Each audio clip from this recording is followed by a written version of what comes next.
May I now request Professor Pinakpani Chakrabarti, Bose Institute, Kolkata, to preside over this session. Thank you, sir. Yeah, welcome to session 8, where we'll have two speakers from the Sectional Committee 8 of IISc. The first speaker, Professor Sandhya Visweswariah. She is an honorary professor of the Department of Molecular Reproduction, Development and Genetics, and also an adjunct professor at the Faculty of Medicine and Dentistry, University of Bergen, Norway. She is a fellow of Indian National Science Academy, Indian Academy of Sciences, and also the World Academy of Sciences, FTWAS. She is a J.C. Bose fellow, and she is unique. I think the first one that I have met, Markdarshi Fellow of Wellcome Trust, DBT, India Alliance. And we normally in English, we say, I have a gut feeling, and I'm sure after the talk is over, you will have a different perspective of that feeling. Sandhya. Thank you very much, Pinak. Many thanks to IISc, and of course the organizers of this meeting for their exceptional hospitality that we've experienced over the last 2 days. What I'm going to try to do today is give you an overview of some of the research that we've been doing in the lab. I hope it's not too intricate for some of the non-specialists in the audience, and we'll see where we go. Now, many years ago, Hippocrates made this rather profound statement, which I think we're becoming more and more familiar with, that is, all disease begins in the gut. Of course, if you think about Ayurveda, we must have had ideas such as this expounded perhaps a little bit before Hippocrates. So for example, Sushrita in his compendium says that the site of origin for all dosha, and for those of us who know a little bit of Ayurveda, you know that dosha determines the physiology of what we experience. He stated that all dosha imbalance is considered to be the digestive tract. So we know that whenever we have problems in the gut, that affects our overall physiology and the way that we interact with our environment. Now, many of us would be familiar with what the role of the digestive tract is. It's obviously important for digestion. Perhaps less appreciated is the fact that the gut is one of the major sites for fluid and ion secretion. If you think about the actual ingestion of food, the food needs to pass down the gastrointestinal tract, and so there needs to be a certain degree of lubrication, which is what is provided by the epithelial cells in the gut. Something also that would be worth thinking about is that the gut is the most rapidly proliferating tissue in our body.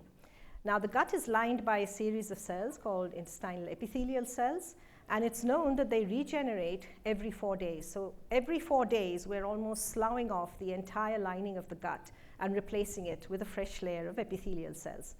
So you can appreciate the fact that that whole process of replication, cell division, differentiation has to be very tightly controlled, because gastrointestinal cancers are not really the major cause of cancers around the world. And of course, I think Shinjini touched upon this, as did Madhu in the morning. We now appreciate the fact that our bodies are actually the host to trillions of microorganisms, and the site for the maximum number of organisms is the gastrointestinal tract, and therefore the microbiome is a very important role to play here. I don't want to go into too much detail in terms of the kind of cells that line the epithelial cells of the gut. This is the gut epithelial cell layer, comprised of villi and what are called crypts. These cells secrete a good degree of mucus, and this mucus effectively acts as a barrier against microbes that come in as we ingest the food. Remember that what we eat is not sterile, and so therefore we are ingesting a very large number of bacteria, which need to be prevented from interacting with the epithelial cell. Otherwise, you will trigger an innate immune response that could lead to many inflammatory signatures. So these cells secrete mucus. Specialized cells in the gastrointestinal tract secrete mucus. And of course, these cells are in close proximity to the underlying submucosal layer, which is composed of a number of immune cells, which now subsequently regulate immune responses. And I'll be touching upon this in future. It's at the base of the crypts where you have these red-colored cells, which are called intestinal stem cells. These are the cells that divide continuously and replenish the entire villus. At the apex or the tip of the villi is where dead cells slough off, And it is this division and replication that keeps the intestinal cell barrier intact, prevents it from being disrupted by either the influx of bacterial products or bacteria themselves. I'll be touching upon 3 aspects of anatomy and function in the course of this talk: digestion, fluid ion secretion, and the microbiome. Now, we all know about diarrheal diseases, and I'm pretty sure that there isn't a single one of us in the audience who hasn't experienced diarrhea over the course of their lives. These diseases cause illness and death amongst children younger than 5 years, especially in low-income countries or such as ours and sub-Saharan Africa. Globally, 1 in 10 child deaths result from diarrheal disease during the first 5 years of life, and this is because diarrhea would also imply a poor absorption of nutrients that the child is taking, and so there's a lot of wasting, and in many cases resulting in death. Across the world, there are almost 1 million fatalities worldwide, so this is a major concern, and this has been true for many, many, many years. So it's not something like COVID, which appears to come and then go. This has been with us from as long as we can remember. There are 5 pathogens that have been associated with the diarrheal disease, majorly. One is, of course, rotavirus in very young children. You have strains of Shigella, which cause bloody diarrhea. And then you have a strain of enterotoxigenic E. coli, which is what I'll be focusing on, which produce a family of toxins, which are called the stable toxins. And they're called the stable toxins because, as I'll show you in the next slide, these peptides contain a very large number of cysteine residues. These cysteine residues are disulfide bonded, and that makes these toxins extremely stable to heating, which means that you cannot destroy these toxins by cooking the food. Now, there are certain strains of E. coli which harbor these plasmids, which encode these toxin genes, and they colonize the gut, produce the toxin, and cause diarrhea. Now, in the 1970s, it became appreciated that the mechanism by which these toxins act is through the production of cyclic GMP. Now, all of us would have heard of cyclic AMP. Cyclic GMP has been considered the poor cousin of cyclic AMP because we know a lot about cyclic AMP signaling, and we're really now beginning to understand the importance of cyclic GMP signaling in various tissues in the organism. The toxin binds to a particular receptor, which we call receptor guanylyl cyclase C, and obviously this receptor has to be expressed in the intestinal epithelial cells. The E. coli colonize the gut, produce the toxin binds to this receptor, and you'll see that all I've drawn are a lot of bubbles and funny shapes. And that is because till date, there is no structural information available on any domain of this receptor. And so therefore, all that we did for many, many years is make a series of mutations along this receptor to try to understand structure-function relationships. For example, the extracellular domain binds the ligand, and the ligands can be the heat-stable enterotoxins, but also a series of gastrointestinal peptide hormones discovered many years ago called uroguanylin and guanylin. These are, again, peptides that look like the ST. Peptide bind to the receptor and elicit the response that the receptor is supposed to do under normal physiological conditions. Interestingly, FDA-approved drug called linaclotide has recently been introduced in the market. Linaclotide is nothing but the core 13-mer sequence of the bacterial heat-stable enterotoxin, and it's actually used for the treatment of constipation. So there are individuals with constipation who, if they are provided with this bacterial toxin, will now undergo the diarrhea-like symptoms, which will relieve the constipation. Now, how does this receptor act? I don't want to go into too much detail here, but just provide you an overview of what's going on. This is the receptor on the intestinal epithelial cell. Binding of ligands to this receptor results in an increase in intracellular cyclic GMP levels. Cyclic GMP specifically activates enzyme called cyclic GMP-dependent protein kinase. This kinase phosphorylates a number of proteins on the intestinal epithelial membrane. What is relevant is that one of the proteins that's phosphorylated is CFTR, or the cystic fibrosis transmembrane conductance regulator. CFTR is a chloride channel. Phosphorylation of this channel results in an efflux of chloride ions from the intestinal epithelial cell. PKG2 also phosphorylates a sodium hydrogen exchanger, again present on the intestinal epithelial cell. This exchanger allows the influx of sodium ions into the cell and the efflux of protons.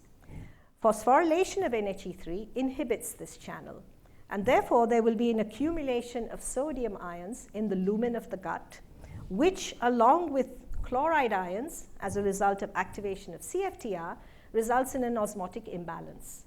And this osmotic imbalance now results in the efflux of water from the intestinal epithelial cell into the lumen of the intestine, which is exactly the diarrhea that we experience.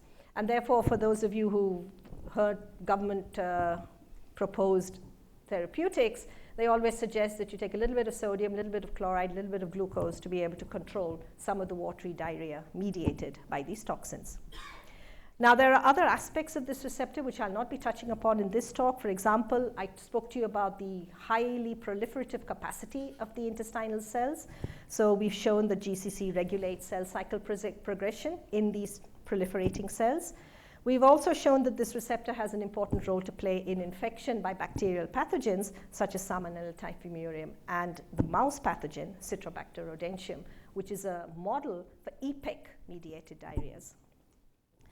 Now, you might ask that this receptor is sitting in the gut, obviously has a role to play in regulating iron and fluid secretion, but for many, many years, there was no report of any mutation in this receptor that was associated with human disease. Around a decade ago, I was approached by these investigators at Auckland Hospital in the University of Norway. They were human clinical geneticists, and they had identified a 32-member Norwegian family. Obviously, in Norway, records are kept very, very carefully.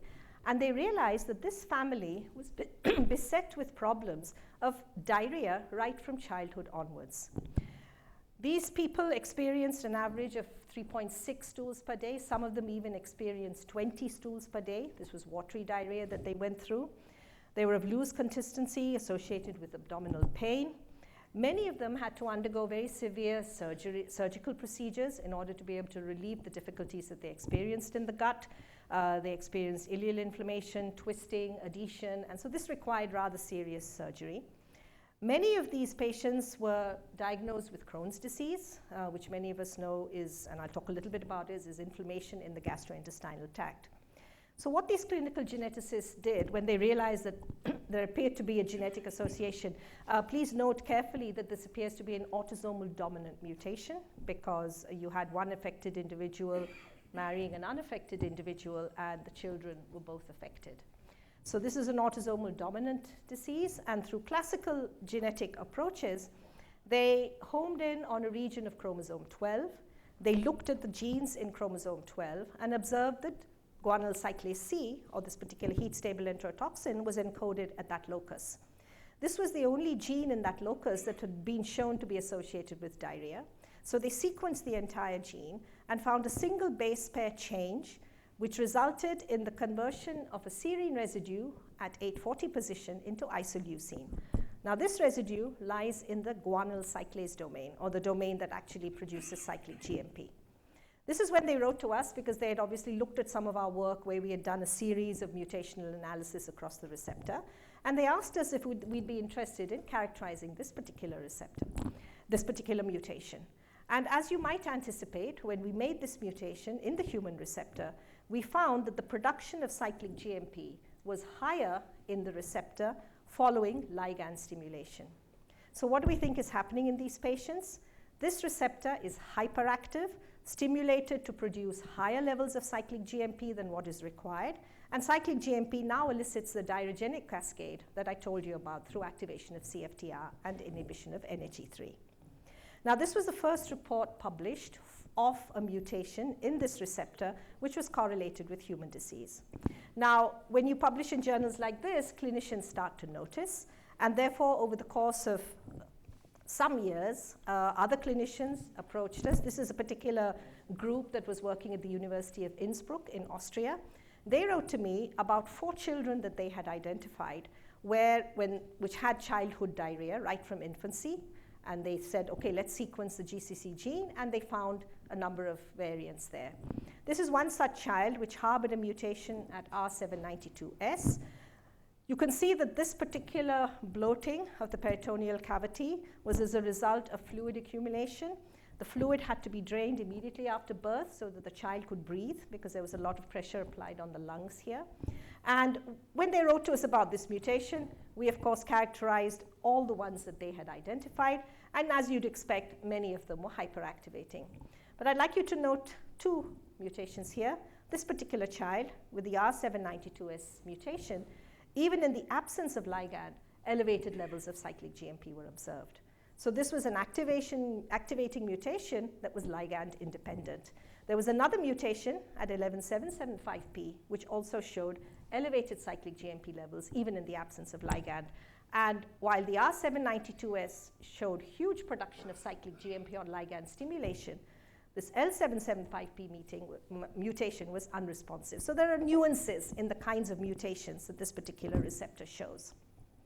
As I said, many of these patients suffered from aspects linked to inflammatory bowel disease. There are two types, Crohn's disease, ulcerative colitis, and the third type, which is called indeterminate colitis. Colitis or ulcerative colitis usually affects the large part of the human intestine, but Crohn's disease is an inflammation that can happen anywhere along the GI tract, all the way from the mouth to the anus. And 25% of patients with IBD have been diagnosed before the age of 20, which makes it attractive to think that perhaps there is some genetic association at some level with this kind of disorder. Over the years, a number of other mutations have been identified in this particular receptor, some of them characterized by our group, some of them by other groups. This has been summarized in this particular review. And you can see that inactivating mutations, where I say the effect is a loss of function, leads to a condition in children called meconium ileus. This is the inability of the newborn child to pass the first stool. And that can lead to blockage in the intestinal tract, and that in some cases requires surgical intervention, which is reasonably serious. This mutation is because this receptor is inactive. So we really now have evidence to suggest that this receptor is important for just maintaining normal fluid and ion secretion in the gut. Now, there were a number of effects that were observed in these patients, which were not readily explained by the simple signaling pathway that I showed you now. We could explain the diarrhea, but how could we explain the inflammation that was seen in these individuals? So therefore, we took it upon ourselves to generate a knock-in mouse model which would mimic this particular mutation. Now, we did this by introducing the residue, the Norwegian mutation, S840I. It is actually S839I in mice because of one amino acid difference between the mouse and the human receptor. We generated a knock-in mouse model, and this particular study completely characterizes aspects of the physiology of this knock-in mouse. And I'll just touch upon very few aspects of this in this particular talk because it's been published. First of all, the mice showed increased elevated levels of cyclic GMP in the intestine, as you might expect, if this model mimicked the human physiology. So introduction of this mutation resulted in just elevated levels of cyclic GMP in the epithelial cells as we prepared from these mice. What about the diarrhea? Now, mice don't get diarrhea the way humans get diarrhea. This must be an evolutionary adaptation for the lifestyle that they have, where really they don't have as much fluid intake as we have in our diets. Nevertheless, you can measure a few parameters in mouse models, such as the number of fecal pellets that are passed in about 10 minutes. And you can see that in these mice, there was a statistically significant increase in the fecal pellets that were expelled in 10 minutes from the knock-in mice. You can also take these pellets, you can lyophilize them, and actually measure the water content by weighing the pellet before and after lyophilization. And you can see that there was an increase in fluid content in these mice as well. So there were certain phenotypes that mimicked the diarrhea. But now, what about the inflammation? Why were we seeing inflammation in these animals? One of the ways that this could happen is if the intestinal barrier is somewhat leaky, and therefore products of the bacteria or the microbiome that are inhabiting the gut could leak in and activate the underlying immune system. So you can measure the barrier integrity by orally gavaging these mice with a 4 kilodalton FITC dextran. This is normally impermeable in the normal gut, and so therefore it's just expelled and you do not see any levels in the blood. However, in our transgenic mice and our knock-in mice, you can see that there was a significant elevation in FITC dextran in the blood, which meant that there was some barrier permeability, which could have explained the inflammation that we observed in these animals. Now, what about the microbiota? Obviously, if you tweak the environment of the gut, this is going to have effects on the microbiota. We now know that the microbiota living in the gut affect almost every single aspect of physiology. And over the years, we've had tremendous input on how the microbiota influences neurological functions, such as appetite disorders, Parkinson's disease, Alzheimer's disease. You name it, there's a link with gut microbiota. The challenge in this area, and it still remains a challenge, is what's the cause and what's the effect? You will observe phenomena, you will observe changes in the microbiome, but is that causing things like Parkinson's or Alzheimer's, or is it a consequence of that? And that is really the triangulation that people are trying to achieve these days by using germ-free mouse models, et cetera, which is something that I hope we'll be able to do at some point. Now, when the Norwegians studied the microbiome of the human patients that they had in their family, they saw differences. This is a PCA plot showing you that patients with what they call familial Goussy 2C mediated diarrheal syndrome, these red dots did separate significantly from unrelated healthy controls. But interestingly, they also separated from patients with IBD. So we're not completely mimicking what happens in IBD by just an alteration of the microbiome. There must be something very specific to these particular humans or these particular patients. And I don't want to go into too much detail, but some of the bacteria that they noticed were different are bacteria that have earlier been found to be associated with patients with Crohn's disease and IBD.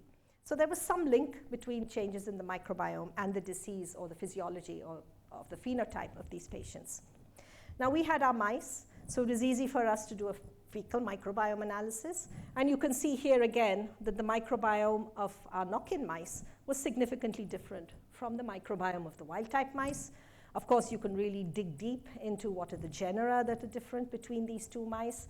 And then you can compare the changes to those that have been reported by earlier investigators with patients with IBD and Crohn's.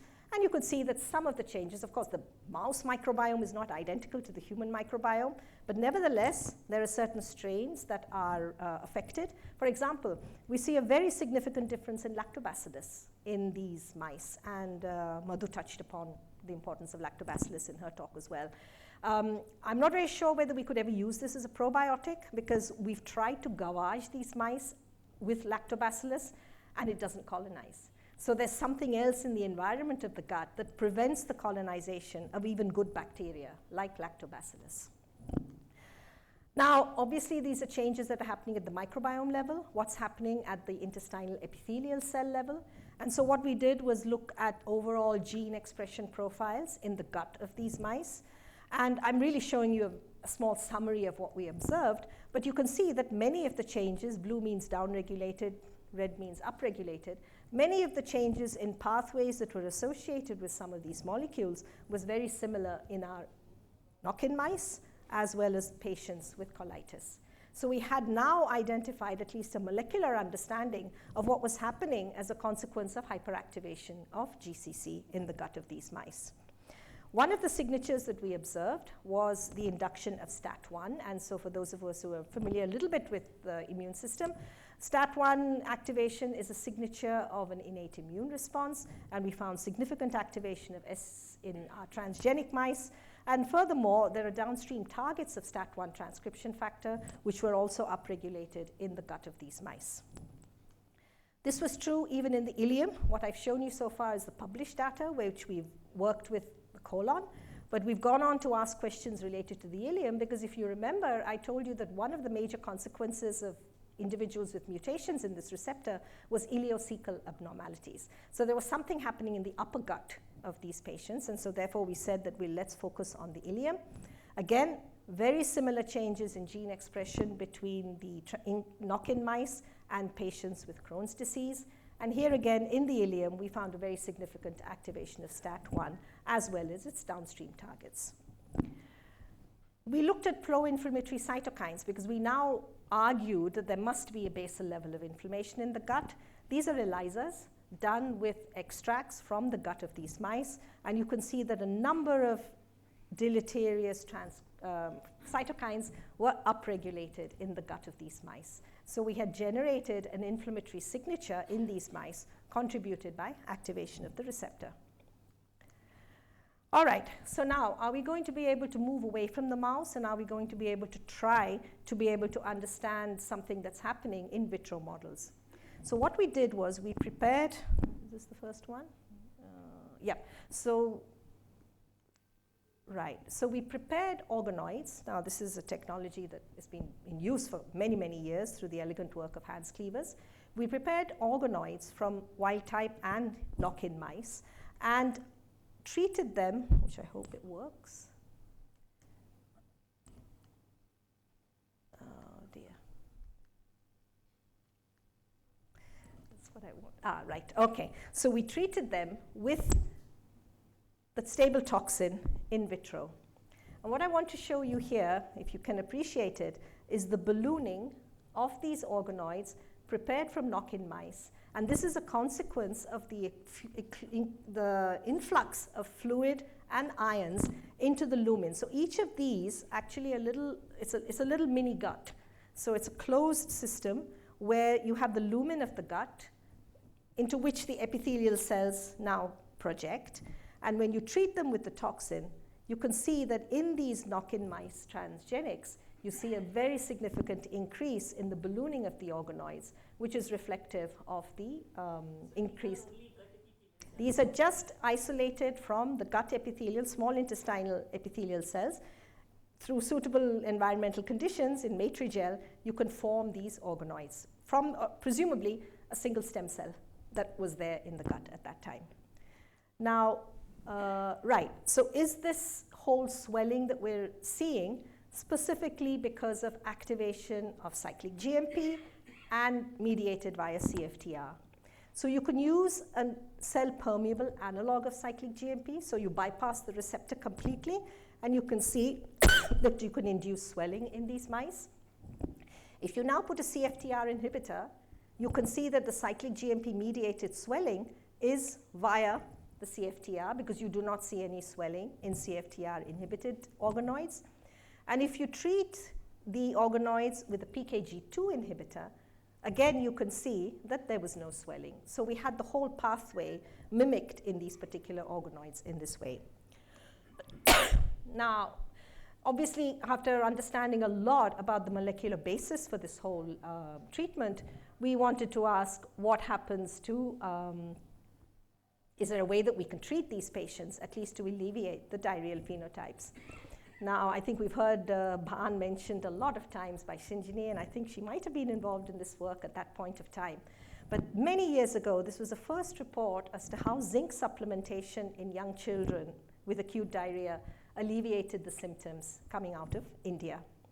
And indeed, as a consequence of this and other studies, WHO recommends zinc supplementation in the management of diarrhea. And dietary zinc has been, for example, shown to improve intestinal barrier function. And patients with IBD commonly show zinc deficiency. So we saw this link between zinc and connections with some of the effects that we'd seen in our knock-in mouse model. So what did we do? We administered zinc to these mice. We used the concentration of zinc equivalent that is recommended for children by WHO. And we administered the zinc for about 14 days to these mice in the drinking water. So it was ad libitum, as much as the mice wanted. We calculated how much water mice drink, and so therefore we ensured that that amount was what is usually administered to children over the course of the treatment that they get. And we measured actually zinc levels in the gut of these mice, both untreated and treated. And very interestingly, we saw that the zinc levels were actually lower to start with in these knock-in mice, and that supplementation of zinc increased zinc levels in the gut of knock-in mice, but really brought no change in wild-type mice. So there is some sort of nice balance that's going on here. We've looked at some of the expression of zinc transporters, and we actually find that some of these zinc transporters are actually lower in our knock-in mice. So there's something else that's going on here, which maybe we'll investigate in future. Now, does this oral administration of zinc help in any way in terms of alleviating the diarrheal phenotypes that we've seen? If you look at cyclic G production, you look at the cyclic G levels in the gut of these mice, they've come down. If you look at bowel frequency, the ability of the number of fecal pellets that these mice pass, there's been a decrease. If you look at fecal water content, there's been a decrease. So we're actually able to alleviate some of the symptoms in these mice by just providing zinc in the drinking water. Now, fecal sodium, I didn't go into it in the first part, but there is some, as I told you about the NHE3 channel, if that is inhibited, sodium accumulates in the gut, and that will now expel in the feces, so we can actually measure sodium levels in the feces. You will see that in these knock-in mice, there was elevated sodium, and that again could be reversed by the administration of zinc. What about the inflammation that we saw in these mice? Was that alleviated? We looked at the intestinal permeability again using FITC dextran, and you could see that there was a significant decrease in permeability, which meant that the administration of zinc tightened the intestinal barrier. And if you looked at STAT1 expression, you can see that there was a significant difference in STAT1 expression on administration of zinc. Do you see any activation and phosphorylation of STAT1? I showed you those plots, yes. I showed you the plots earlier. We saw phosphorylation. We see phosphorylation of phosphoserine actually much more than phosphotyrosine. So, I mean, there's a hypothesis we're coming to, which I can discuss with you later. We haven't looked at STAT3, but at least at the RNA-seq level, there was no significant change in STAT3, but it could be phosphorylation dependent. The microbiome in these zinc-treated mice also was different. It was never restored back to the levels that you see in wild-type mice. So it's not that zinc can completely reverse everything, but we could definitely detect a significant difference in the microbiome in zinc-treated mice. Marginally, but not to a significant level. Now, how is zinc doing this? And there are many, many effects that zinc can have, but this is what we found most interesting. Many, many years ago, when we had looked at the biochemical activity of this receptor, we had seen that zinc inhibits guanyl cyclase activity. So we now asked, is there any effect of zinc on the activity of this particular receptor and the wild type versus the mutant?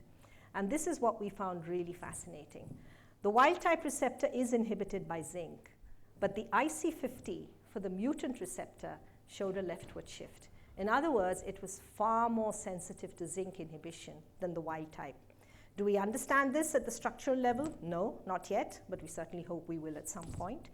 The same is true of the human receptor. Perhaps the leftward shift is slightly less pronounced, but this could provide the basis for the zinc effect in our knock-in mice, and the fact that we do not see any significant alterations in wild-type mice that are treated with zinc. The effects that we're observing are all seen in knock-in mice, purely perhaps as a result of more significant inhibition of GCC activity. That was our earlier work done 20 years ago. Now, what about organoids? Yes, if we treat our organoids with cyclic GMP, they swell, but if we treat these organoids with zinc, they continue to swell, which means that the effect of zinc is upstream of cyclic GMP production.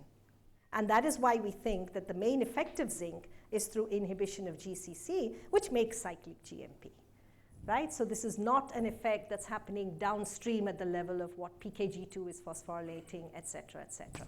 So this was kind of interesting. So Sandhya, this organoid model, have you checked with specific signature or marker whether they are 100% epithelial origin or there are some? No, these are a stem cell origin. As the stem cell divides in these organoids, they differentiate. You will see all the cell types in these organoids. Yeah. So whether there is any infiltrated immune cells? No, not at all. We prepare, actually the way the preparation is done is you actually isolate the intestine and you very gently release the crypts from the intestine, and there are only intestinal epithelial cells in these conditions. And those stem cells now differentiate. So if you look at organoids, you'll see Paneth cells, enteroendocrine cells, goblet cells. They continue their differentiation in vitro. And that's something that we will look at very carefully in these organoids as they've developed. In other words, are the defects that we see in the gut also contributed by the immune cell compartment in some way in terms of Paneth cell function?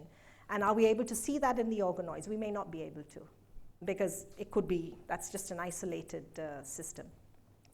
So let me just conclude. As a result of some of the work that we've done many years ago, this particular receptor, GCC, is now recognized as a contributing factor to early onset IBD. For example, this is a study from the Hospital for Sick Kids in Toronto, where they retroactively looked at exome sequencing data from about 1,000 children with pediatric IBD.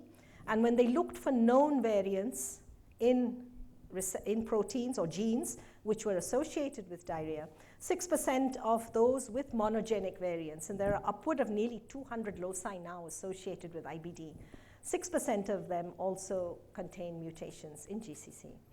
So now where do we want to go with this in the Indian context? This is studies from the West with the Caucasian population, though there were some Asian individuals in this cohort in Toronto.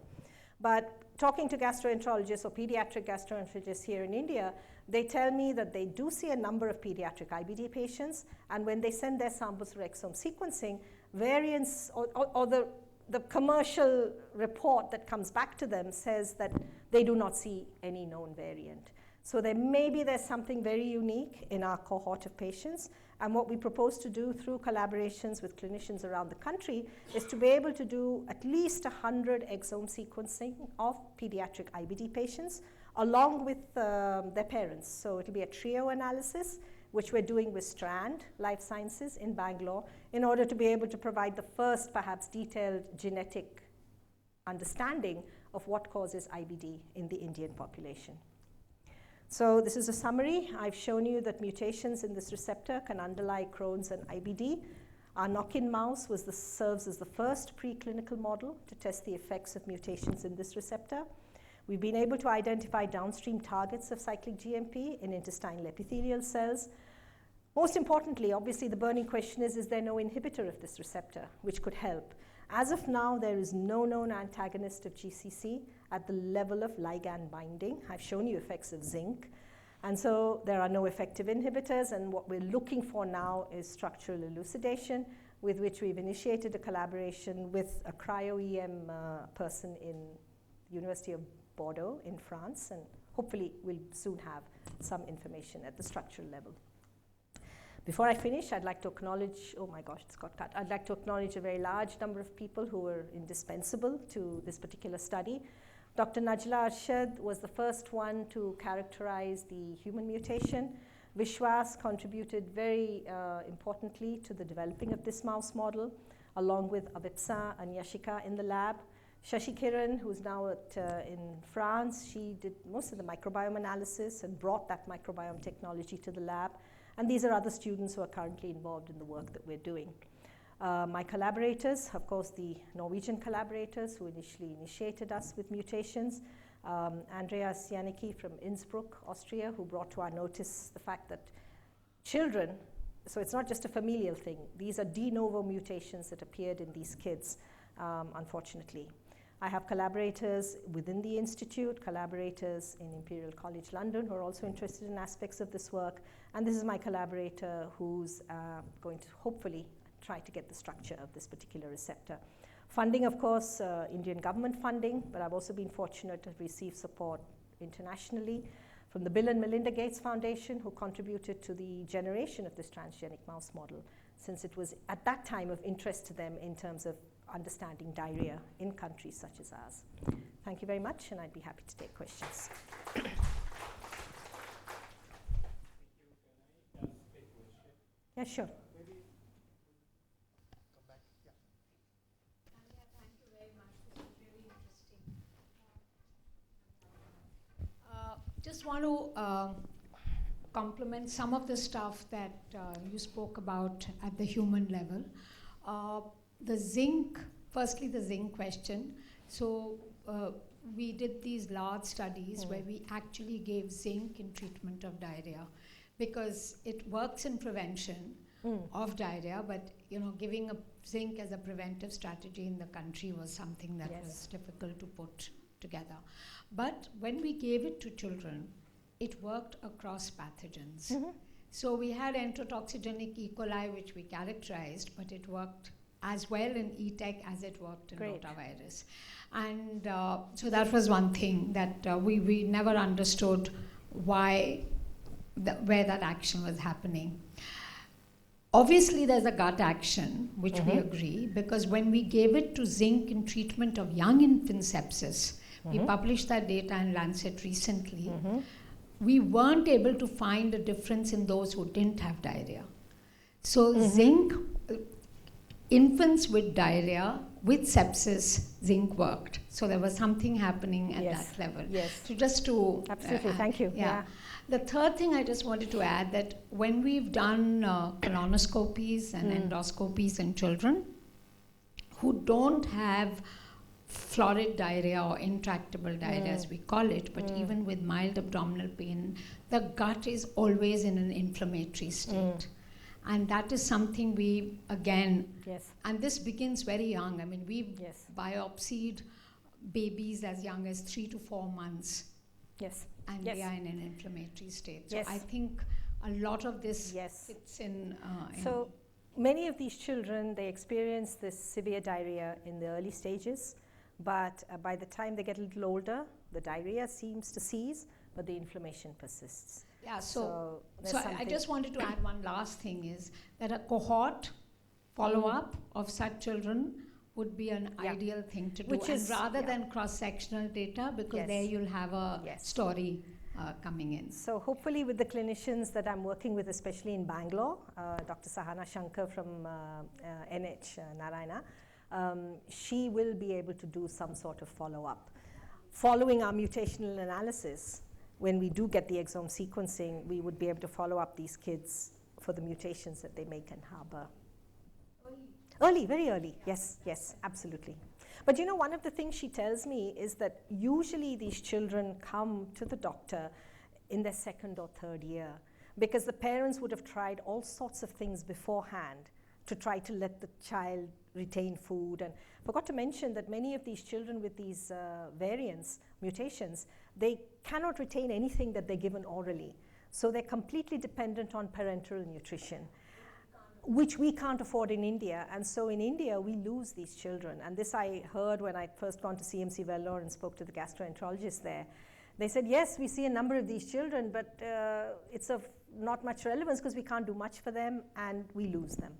So those that survive come only in the 2nd or 3rd year. We are, because it's very difficult because the parents take them home and they keep trying to change their food or change their milk and just to try to get them better.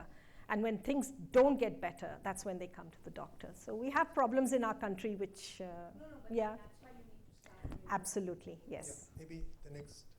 Thank you very much. My name is Dr. N.K. Mehra, and I spent all my life in AIIMS Delhi. Shinjini has been with us. I'm so glad that you showed this work on zinc in the experimental model and what Bhan was doing in the late 90s. It has proven very well in the mouse model. But my question is in relation to your studies with the mouse model on the epithelium, the IISc, the intraepithelial cells, and the permeability of these cells. Did you do any structural analysis in terms of light microscopy, or I would say TEM, to demonstrate that there is definitely a permeability at the structural level? We'd very much like to do it. We're hoping we'll be able to do it. We've done it at the biochemical and functional level. We haven't looked at TEM. If we look at histological sections, which I didn't show you today, from the colon, you do see a little bit of epithelial cell damage, but it's very difficult. We haven't done any staining specifically with tight junction proteins or anything like that, but these are all things that we would like to do. I was interested in looking at whether there's a brush border changes. Absolutely. And is it different in IBD from Crohn's? I hope we're able to do it. Does it indicate any commonality of? We're doing this with pathogenesis of the two.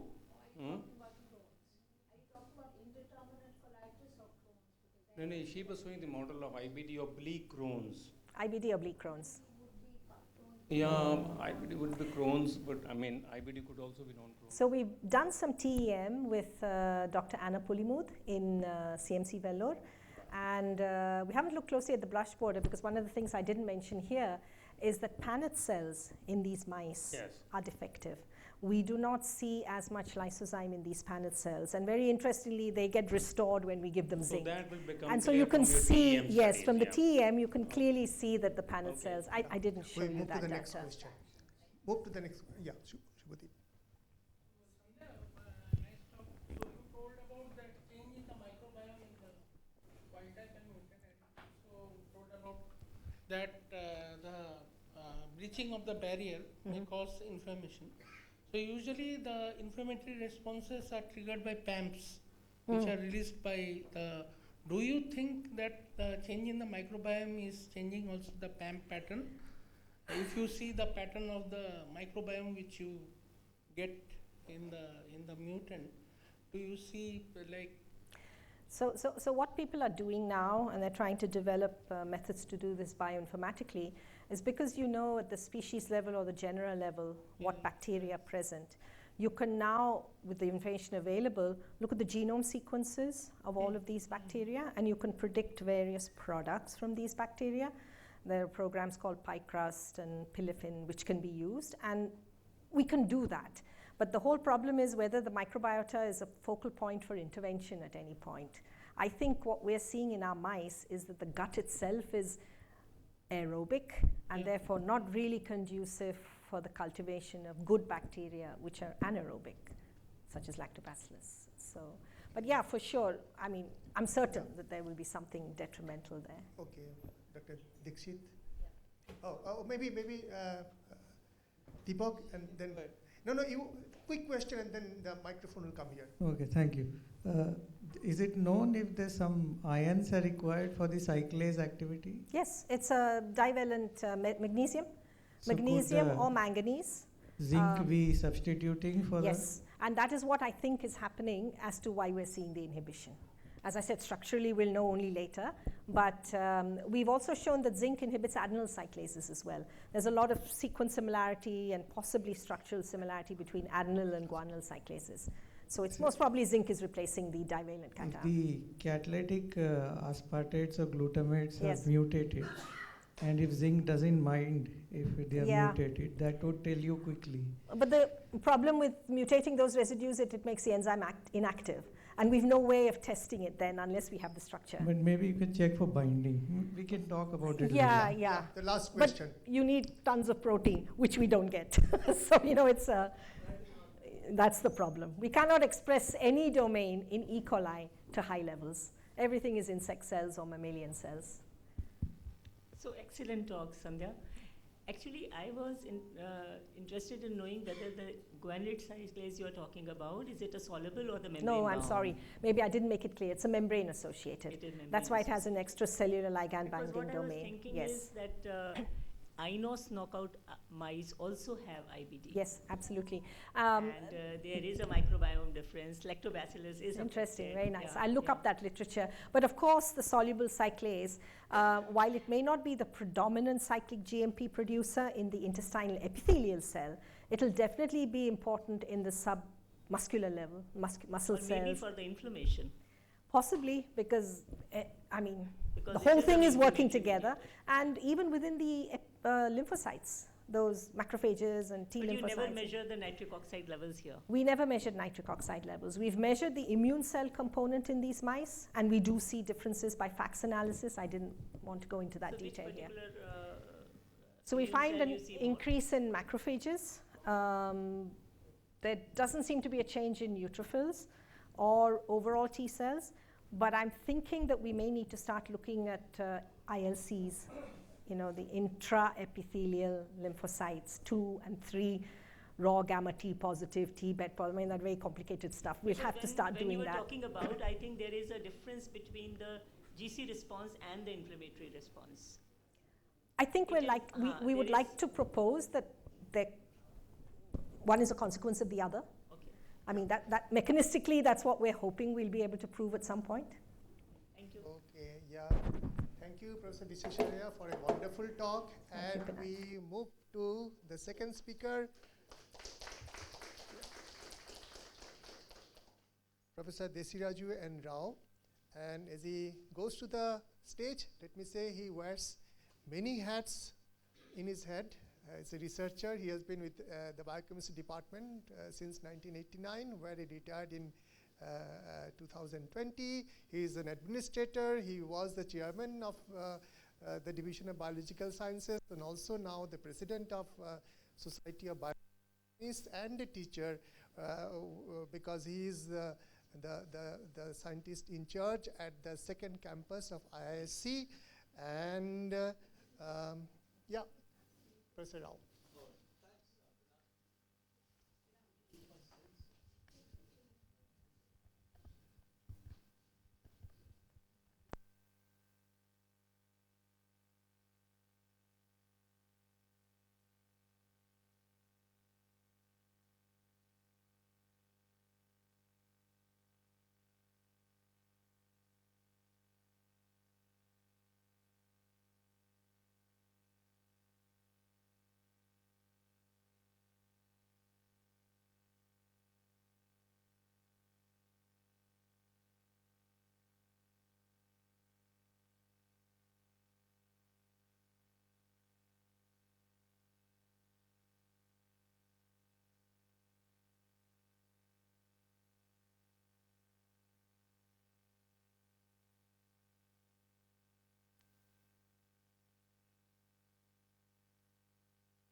Yeah. All right, let me start. And first of all, let me thank the organizers, the INSA council members, for asking me to give this anniversary talk. And this is actually the title of my talk. Although I'm going to speak on genomes, methylomes, and acetylomes, but I, being an enzymologist, I've meandered through some of these regions of an organism. And I start off my biochemistry lectures in the institute where I teach biochemistry. This is actually from Christopher Walsh's very nice review in Chemical Reviews, where he says that there are 8 molecules which actually power metabolism. And for some strange reason, I've seemed to have worked on, throughout my 40 years of my research, I've worked on many of these, not all of them. But I'm going to focus on S-adenosyl methionine and acetyl-CoA in this particular lecture that defines the methylome and the acetylome. And of course, I started my whole work on this particular system of genomes with studying restriction modification enzymes. So I'll start off with that. The genome broadly refers to the total amount of DNA of a single cell of an organism, including its genes, and whole hereditary information of an organism that is encoded in DNA. Now, is DNA just the DNA, and the sequence is one aspect, that is the genome which I'll talk about. And I think the whole thing started with this very nice discovery by Werner Arber way back in the late 50s, when he discovered enzymes that we could cut DNA very specifically, and restriction enzymes, and therefore their companion proteins, the methyltransferases, became very important in genome sequencing and DNA sequencing, in genome sequencing. So you could take a DNA and cut it up into pieces, and therefore these restriction enzymes became very useful. A lot of work on the restriction modification systems that my laboratory has worked, but I'm not going to dwell too much on that, but I'll move on to something else. So these are, I thought this was an audience of physicists and mathematicians also. So I've included some slides here to show that each bug has at least one restriction modification enzyme.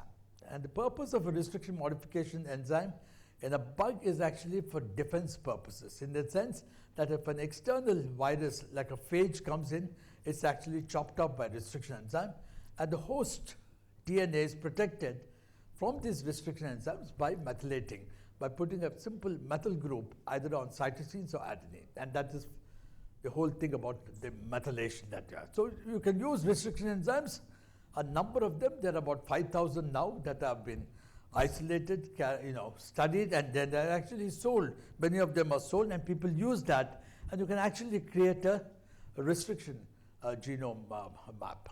By using a variety of restriction enzymes, you can cut the genome, any genome, into several pieces, each of which is sequenced by DNA sequencing, and then you have the whole genome sequence. And that is how many genomes, in fact, all genomes have been analyzed. And as we talk, several new bacterial genomes are being sequenced here. Here's just an example of one, which I'm going to talk about a little more, is the Helicobacter pylori genome.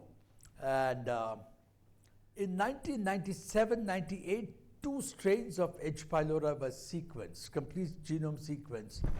And it was found that these H. pylori genomes had a number of open reading frames, about 44 open reading frames, which looked like restriction modification systems. A bug, as I said, usually has 1, 2, 4, maybe, if you remember Hindi 1, Hindi 2, Hindi 3, about 4, 5. But this bug had 44, 45 open reading frames, which looked like restriction modification systems. This was in 97, 99 when the 2 sequences that came out. And since then, the lab, since we have been working on restriction modification systems, we got interested in H. pylori, and the basic question was, what are these 44, 45 open reading frames doing in H. pylori, and what is the effect, what would be if we deleted each of these and looked at the biology of the H. pylori. That was the major goal in the lab and around the turn of the century in 2000. We haven't done that yet, but we're still in the process of doing that. So by using restriction enzymes, you can study genomes, and a lot of analysis comes from such sequencing of genomes, which I'm not going to talk about. I'll talk about H. pylori alone, because that is the organism that we've been working for the last 20 years, actually. So Mycobacterium leprae, you name an organism, the first thing that people do is now to sequence. And therefore, a number of sequences have been done. It's not a very clear slide, but a number of deadly genomes have also been sequenced. A lot of these have been studied, and you attribute some of the biology, specific properties of the biology of these organisms from the sequence analysis that people have done, in conjunction with some biochemistry that they have done. So bacterial genome dynamics has been a focus for a number of years because of the sequencing projects and things like that. And here, just to show you that many of these processes have been understood slightly better because the genome sequences was completely known. I'm going to talk to you about this particular organism called the H. pylori, the Helicobacter pylori, and it's an ancient, versatile survival artist. And I call it ancient because if you look at the evolution of this particular bug, or the origin of this bug, it originates and moved around as much as the humans moved out of Africa. So you can trace the migrations of human beings with the migration of H. pylori, and that is how it has gone. And 60% of the world population, and all of us here in this hall, harbor Helicobacter pylori. And the Helicobacter pylori is an interesting organism. It survives in acidic conditions, in the niche, in the stomach, where the pH is 1 or 2. So coming back to the microbiome and the gut that Sandhya talked about, this is only one such organism that I'm talking about. There are 100 trillion organisms in our body. So H. pylori is interesting in that sense. It is not an acidophile, but it survives in acidic conditions simply because of this enzyme a gene called the urease, which actually hydrolyzes urea to ammonia and carbon dioxide. And it's the ammonia that actually neutralizes the acidic conditions that you have in the stomach, and that is how it survives. And a lot of work has been done by several other groups, which we are now going to talk about. But what I'm going to tell you about is this, that the H. pylori, most important, that it has a high rate of intra and intergenomic recombination. The frequency of recombination is very high. A high rate of mutations due to the lack of one of the major repair pathways, the post-replication repair pathways called the mismatch repair pathway. The absence of DNA polymerases involved in translation synthesis. The presence of error-prone DNA polymerase 1, which is actually causes the mutations. And the general belief is that the bug is mutating all the time just to survive in the harsh niche that is normally survives. But one would also ask a question, if it's mutating all the time, why hasn't it disappeared? And that itself is a very interesting question. A lot of groups are trying to answer how does the H. pylori survive when you have such high rates of mutations. So when these genomes, the two strains were sequenced in 97, 98, and now about 109 or 115 have been sequenced. My own lab, we have sequenced about 10 isolates, Indian isolates, H. pylori strains, isolated from ulcers or gastritis patients from India. And we find that a huge population of genes are actually strain-specific restriction modification enzymes, those 44 ORFs that I talked about. But anyway, so we're not going to talk too much about the restriction modification systems, but the laboratory has been interested in several DNA transaction processes that occur in Helicobacter, very specific and very pertaining to that particular organisms. One of them is that this is a very competent organism, naturally transformable, and I normally joke that if we showed a DNA around H. pylori, it's going to take up. And the fact that it has so many reading frames which code for restriction modifications, and so it's a paradoxical situation. If there are so many restriction systems, how does the DNA get into it? So the natural transformation process itself has been very fascinating. And in the last 10 years, we have been studying about the natural transformation. And some of these proteins are all part of the natural transformation. So the bug actually, when you have this kind of a system where the double-stranded DNA comes in through the outer membrane protein, number of proteins are involved in the periplasmic, it is then converted to single-stranded and then gets integrated into the genome of the host. And that is how these proteins, the DPRA, the DNA processing protein, the methyltransferases which methylate and therefore protect the DNA, the single-stranded binding protein, the recombination protein, the REC, and of course, the restriction modification enzymes all become very important. So the lab has been working on many of these, and I focus only on the biochemistry of these enzymes. Only recently, in the last 10 years, we have started knocking out some of these things and made Helicobacter strains which don't have some of these proteins and therefore studied. But I will talk about them a little later. So this is just to show you that the kind of work. So the number of RM systems here was the fascinating thing. One of the most fascinating things that came out from genome sequences and from this ORF analysis is that this bug has solitary methyltransferases. There's no corresponding partner. The restriction enzyme is not there. It's just the methylases are there, either the cytosine or the adenine methylases. So Ritesh in my lab started this whole project and looked at some of these solitary or orphan methyltransferases, as we call them here. And methylation in general in bacteria, which is also true in the Helicobacter pylori, the methyl group is added as a ring position. There's 5-methyl cytosine, it's a ring methylation, and you have 2 different exocyclic methylation outside the ring, either on the adenine or in the cytosine moiety here. So you have 3 different kinds of methyltransferases: the C5 methyltransferases, the N6 methyltransferases, and the N4 cytosine methyltransferases. And if you go by sequences, you can make out which they're very characteristic motifs, and therefore you can identify us. And methylation in general, I don't have to tell this audience, is very important. Not only is the part of the restriction modification, but many of these orphan methyltransferases have a lot of role in chromosome segregation, in conjugation, in chromosome replication, the structure of secretion of virulence factors, nucleoid, and therefore methylation becomes important. It's not just, in other words, it has a huge role in epigenetic regulation in the bacteria. Although we know a lot in the eukaryotic systems, but in the prokaryotic systems, it's just not restriction modification, but in other places at all. So these are the methyltransferases that we talked about.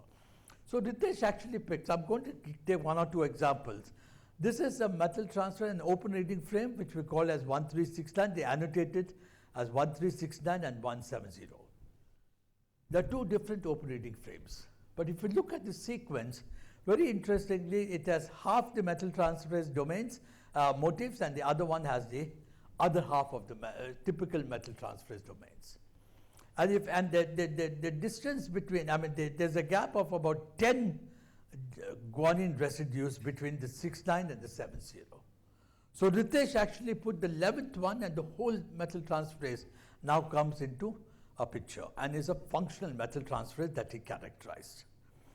Right? So that is here. So you have the 6,9 and 7,0, 10 residues, and if you introduce the 11th one, you get a functional methyltransferase and comes from a different family of this. This is the first time a new member has been identified.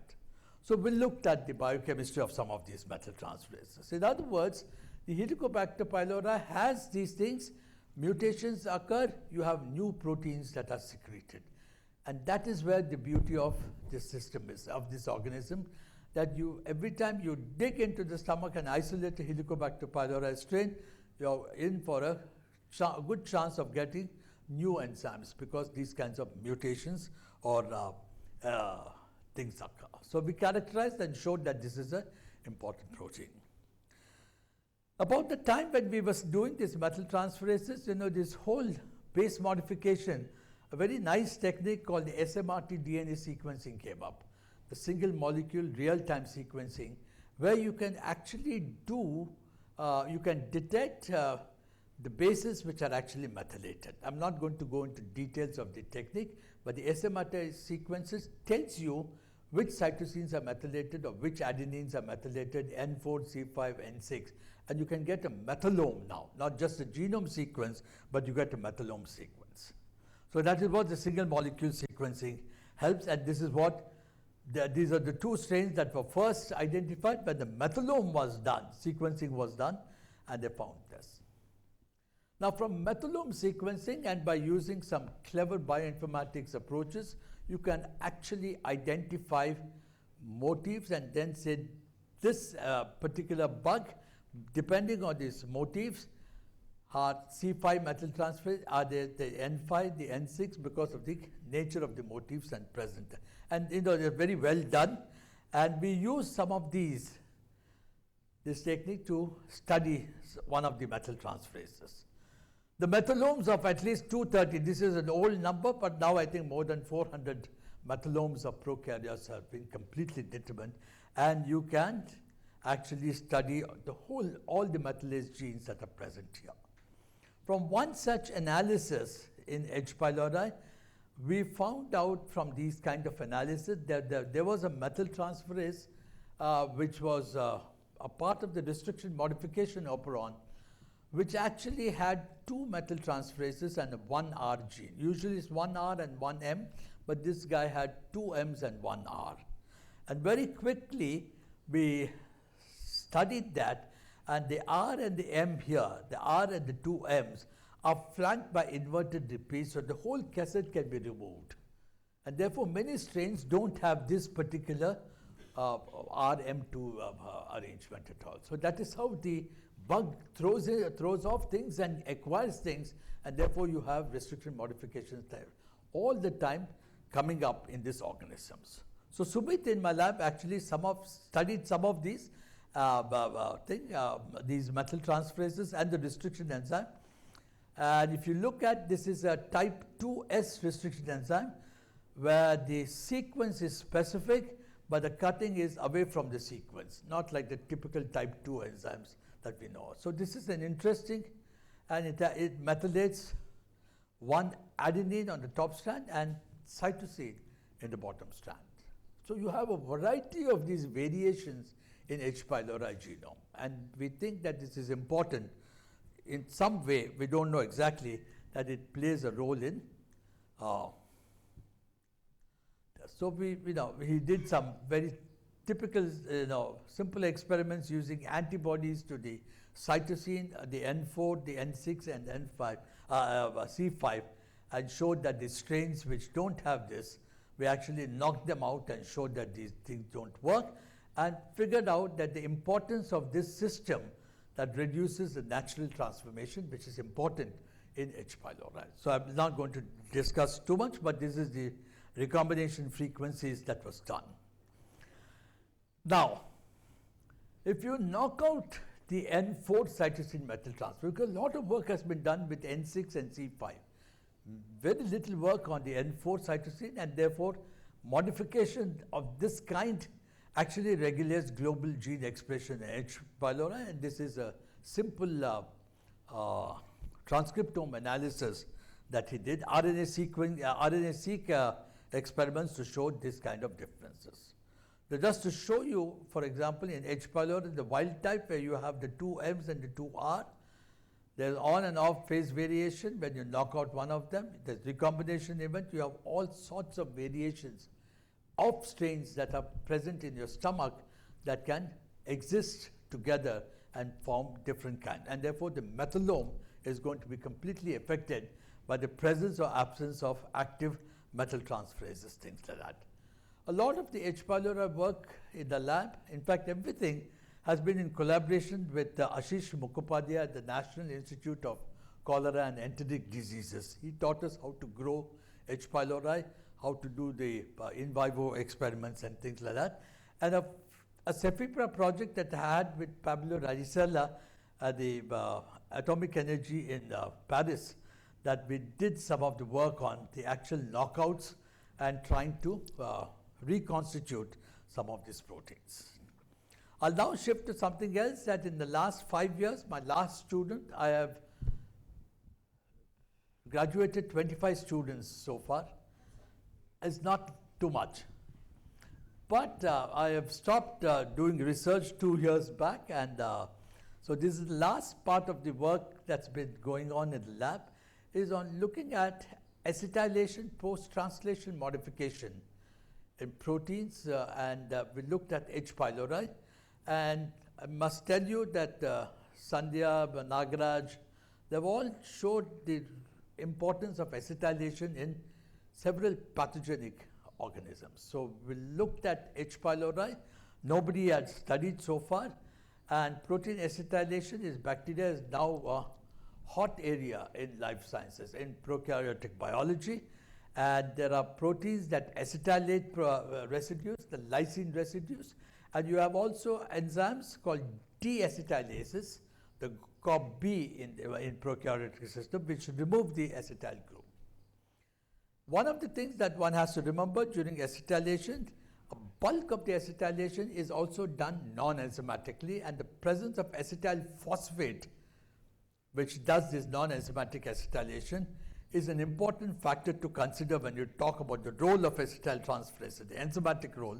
And that's what we took time to find out, what is the enzymatic acetylation role in H. pylori proteins. So the roles of acetylation are manifold. They're all listed in this. A regulation of metabolic enzymes, regulation of substrate accessibility with DNA backbone, the interaction with DNA and protein.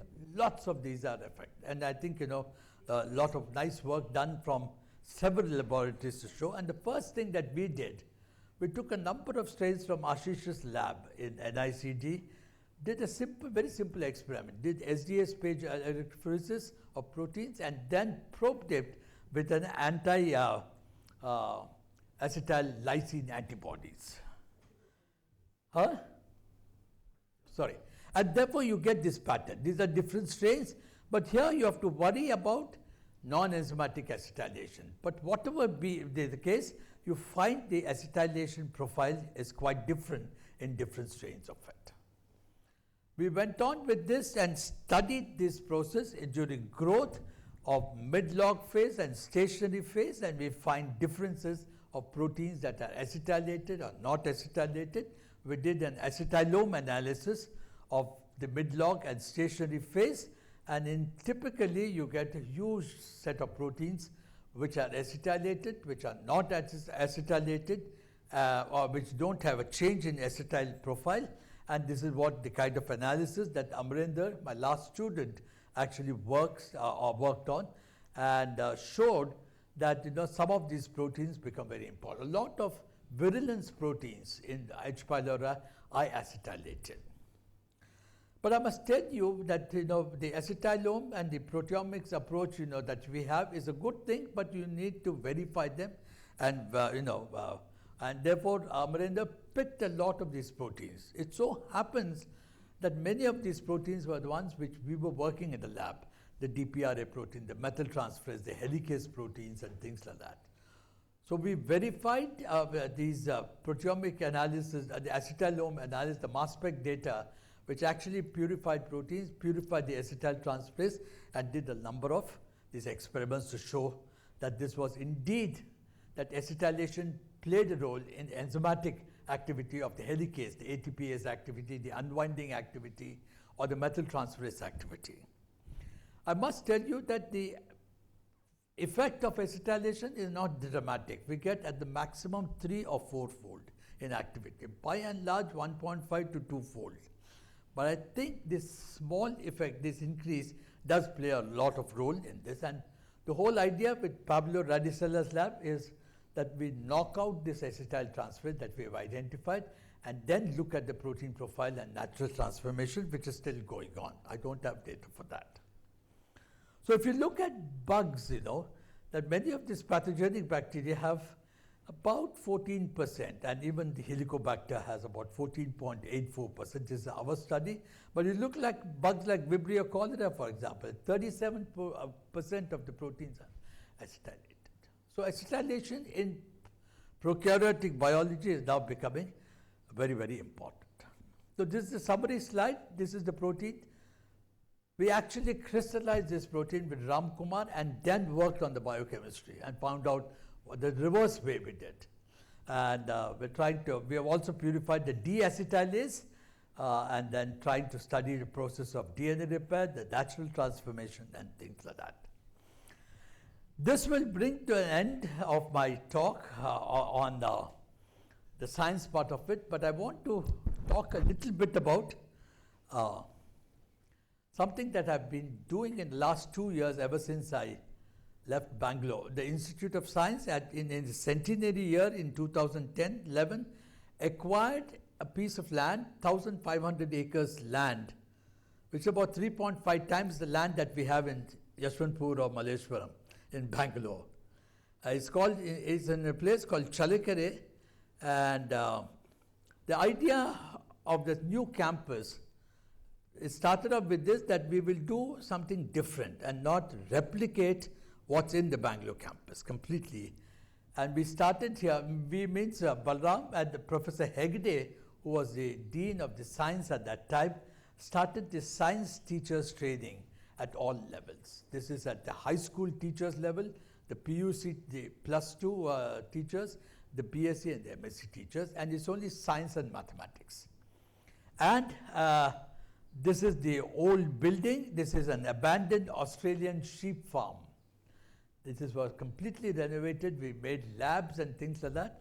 And then we have moved to about 2.5 years ago. When I went here, we have a new campus and things like that. So the idea was that one teacher teaches 120 students a year on an average in India. So if you teach teachers, then you can amplify it. And usually in our teaching program, we take 100 to 120 teachers. The course is for 10 days.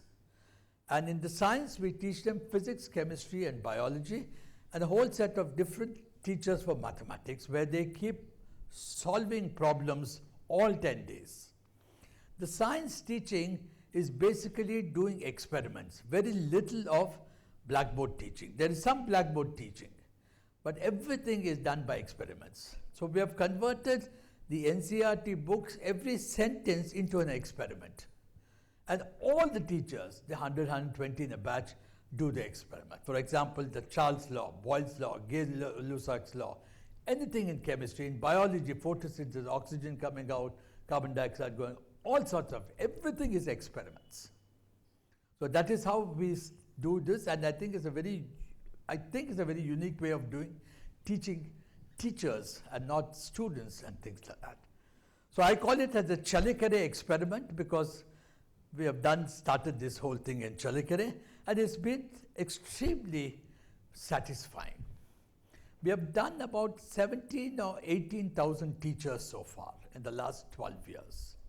And we have booked 1 year in advance because every 10 days we have the course, 2 days gap, and again you have 10 days. So I am completely busy with this program from June to March. March, April, May, we don't run this because it gets very hot in Chalikere. But also the teachers can't come because they have their board exam, the class, the thing, and therefore teachers don't come. It's at that time we get the BSc and MSc teachers and do this. And that program is for 16 days. We actually do a project and things like that. But the bulk of the teachers training program is high school teachers. And this is only for government and government-aided schools, not for St. Xavier's or St. Stephen's College or private. Unfortunately, we don't have. I would like to get them also for a comparison, but we are completely booked. And it's not only in Karnataka schools, we have now got schools from Orissa. I've now just signed an MOU with Vigyan University in Guntur, and that's a private, not a government thing, and we're going to start from Chhattisgarh, Goa, and therefore there's a lot of demand for these teaching training programs. All credit goes to Hegde, who actually started this, who actually conceptualized this whole thing of doing everything by experiments. So the governments give us the money in the MOU, and the teachers just come, they have to come on their own. And I think there's always a demand for more teachers, and we have a lot of problems trying to send off teachers who just come in large numbers because they want to do this. I think it's a very nice experiment, and this is something I always wanted to do after I formally retired. I literally gave up everything in research. I still like research very much, but I think this is very, very satisfying picture. So because INSA has programs for teaching and things like that, I thought I'll mention this, and just to tell you that the method of training, as I said, is by doing experiments. The mathematics guys, 10 days, and this is from 8 to 8. 8 in the morning to 8 with everything, breakfast, lunch, and everything there. They're doing problems and solving. But it's very pathetic. The teachers are of very poor quality in the government schools. They all get lots of money, 60,000 rupees, per month. But they don't teach properly. I went to some schools later on just to find out students in 10th standard don't know how to divide 10 divided by 10.5. So we are starting at teachers who teach this kind of, sometimes at night you get up and say, what the hell are you doing here? I left all research and trying to, but this I think should make a lot of dent. We have done it, Hegde has been doing it for the last 10 years. I think this is going to be, they all like, the first day when the teachers come, they're all reluctant. They're not used to this schedule. But the 10th day, they don't want to leave. They want to do more experiments. The only problem is when they go back, what happens? We have never done this follow-up. So when they come on the first day, we give them a test. Usually get 2 out of 20, 3 out of 20. On the last day when we give, they're getting 15, 16, 17 out of 20. But our thing is that the students of these teachers who have come here, they have done well in the board exams. General philosophy of many of these principals and headmasters and headmistresses in these schools is 35%. They don't even want 36%. And they want to show to the government 100% pass. And we have tried to change this by saying 35 is no good, you have to make it 70, 80. And this is what we found in a 5 years analysis that Hegde did. that the percentages of, the percentage that these students who have been trained by teachers who have come here, they're getting about 60, 65, 70%. So that is satisfying. So we're doing this, and I think the institute is interested in pursuing this. The idea is to now start a BS B.Ed course, 4 years, which is going to be the qualification for all high school teachers from 2029, if you go through the new education policy and things like that. So this is a new program that will start next year, hopefully, or 2024, and to have teachers training as a major thing that we think is very important. So I'll stop here. So thank you very much. Questions on Helicobacter pylori or on Chalicare? I'm very happy to answer. Yes. I want to ask that this acetylation, has it something to do with the capability of these bacteria for cancer? Because it's related to cancer. Yes, many of these, in the acetylome analysis, we find that virulence factors like the CAG-A, the VAC-D, the VAP-D are all acetylated. But I have not looked into how it is done. Possibly, yeah. Dr. Desiraju, your second part of the talk, I'm sure, is even more important than the first. But may I request you not to drop the first part, because yes. I heard one of the best talks on H. pylori. Now, H. pylori, as we know, it is mostly in children. A lot of us are born with natural resistance to H. pylori. But you showed there's a lot of recombination and all the time, more strains and all. And we don't know who are the people who are going to get infected and therefore go on to develop peptic ulcer or even cancer. Is there a merit in screening healthy population where H. pylori infection is known to be very high, but the people are not yet showing any signs and symptoms? That's a good point. You know, Ashish Mukhopadhyay with B.G. Nair in the NICD, when he was the director, they did this whole thing in Andaman and Nicobar Islands. The tribal population, they all have H. pylori, but never have they come down with gastritis. Yes. So, they're all asymptomatic. They're all asymptomatic. Sir, I have just two quick questions. One related to first part of your talk. H. pylori plays very important role in development of gastric cancer. Yes. And there's a lot of work going on this issue. So, and the second question related to that your second part. NEP 2020, now if you see that entire course curriculum with a different level, National Education Policy, I think fits well with the program what you are running. We have. We have started a program called Mentoring Mentees. Right. And we have like every year how to accelerate that teaching activities of the faculties. So I think this is very nice. You know, many of these teachers, not many, some of them have come and told us that they don't want to do this course because of no use. In the 4 years' time we are retiring. And we have never taught. They get the salary, but they don't go to school. They sublet their salary to younger people and say, go and teach in the class. So that is where we are talking about, that level of corruption in that sense. You know. But things have, and I think not only in Karnataka, I think it's everywhere. This is there. So that is. Dean, very interesting talk. You talked about new gene conversions which are taking place to make a new proteins. Is it, do you think, is due to the error-prone replication which is more prominent in Helicobacter and absence of mismatch, or do you think it is due to the polymerase having the replication slippage which can happen? Deepak is no. I think he was probably the best to answer. I think it's mostly, I think, the replication and defective polymerase. Genetic diversity and phenotypic diversity. Yeah. That is, the normal polymerases on repeats can slip. No, that is there, but there is a repair. There is no mismatch repair in no Helicobacter. mismatch. There is no that mismatch. I think is one of the.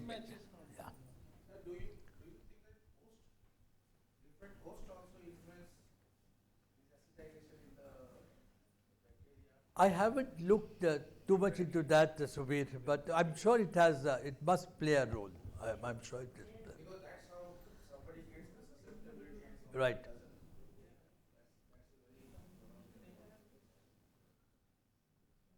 Yes, Mishra. Curious to know whether acetylation has affected genome function. Something has been done now.